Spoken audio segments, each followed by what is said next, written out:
Mr. Secretary, a couple of questions. A lot of us have a number of questions. This is pretty straightforward.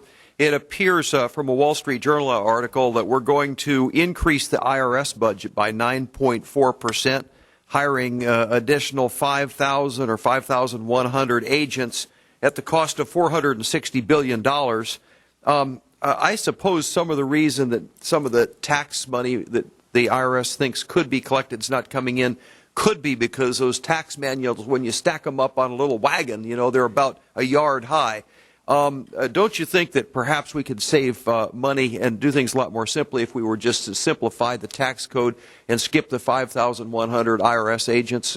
Not to mention the fact that make us all look better if we don't have a goon squad of 5,000 more IRS agents tromping around the country with the economy the way it is. Mr. Blumenauer. Thank you. Mr. Secretary, I appreciate you clarifying about the dedicated people who work for the IRS. To label these people as a goon squad, I think, is offensive on so many levels, and it might be the sort of thing that inspired that maniac to to crash a plane into the towers. It was Congress that gave the IRS this mess to interpret.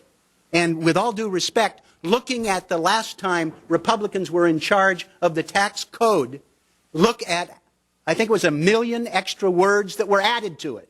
So I welcome your call to tax simplification. It's Congress that made their job a nightmare, and any of you can try what I've done. I've met with accountants and attorneys in my community who wonder why in the heck we're not auditing anymore. Why don't we invest strategically to collect money? But they do appreciate the work on customer service. And I hope we're not being reckless about talking about the people who work for you as being part of a goon squad.